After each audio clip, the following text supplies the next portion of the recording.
कशामुळं माझी विनंती आहे. आणि हे टीका करणारे काय काय जण लागले, कोणी म्हणतं यांना मंत्रिपद नाही. अरे मंत्रिपद हे जाऊ दे रे, ववाळून टाकू कोणावर बी. मंत्रिपद नाही, राज्याच्या राजकारणातून निवृत्ती घेतो मी. संतोष देशमुख पुन्हा माघारी आणून दाखवा. देतात का आणून? द्या आणून, मी लगेच सगळं सोडून देतो.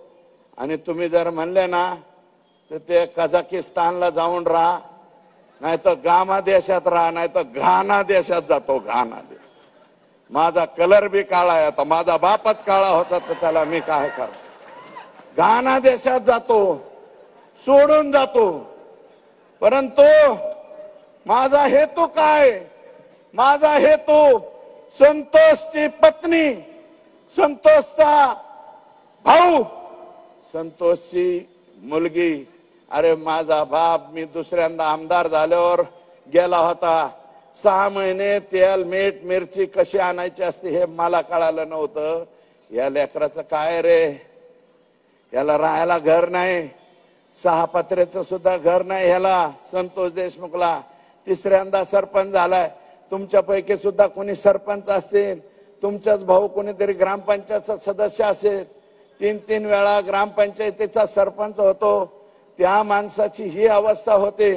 माझा हेतू हा आहे की या संतोषच्या ह्याला न्याय मिळाला पाहिजे. ह्याच्यात कसलं राजकारण आलंय? तुम्ही उठत आणि मीडियावाले सुद्धा हे तुमच्या पाया पडतो, बुटा सहित पाया पडतो, चपला सहित पाया पडतो. अरे राजकारण काय माझ्या बांधवांनो मला सांगा ना. हे सोडलेत काही काही जण. सूरज चव्हाण बोलला माझ्यावर. सूरज चव्हाण, अरे तू बालवाडीत सुद्धा नाही अजून, तू माझ्यावर बोलतो. बालवाडीतल्या लेकरांनी माझ्यावर बोलू नये. आणि ते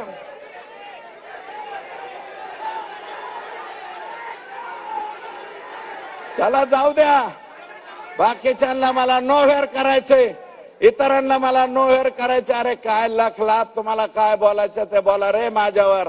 मला तुम्हाला उत्तर द्यायचे नाही, कारण मला संतोष देशमुखच्या मृत्यू प्रकरणावरून फोकस हटवून द्यायचा नाही.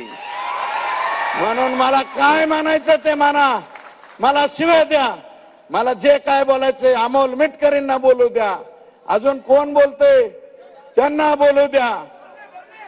कोण आणले ते मोठाल्या चष्म्यावाले असू द्या, मला त्यांच्यावरती बोलायचं नाही. अरे माझं म्हणणं आहे राष्ट्रवादीतल्या त्या माझ्या मित्रांना, अरे ज्या नेत्याने बीडची वास्तुशांती केली, बीडचा बिहार नाही बीडचा काबुलिस्तान केला, हमास केला, हमास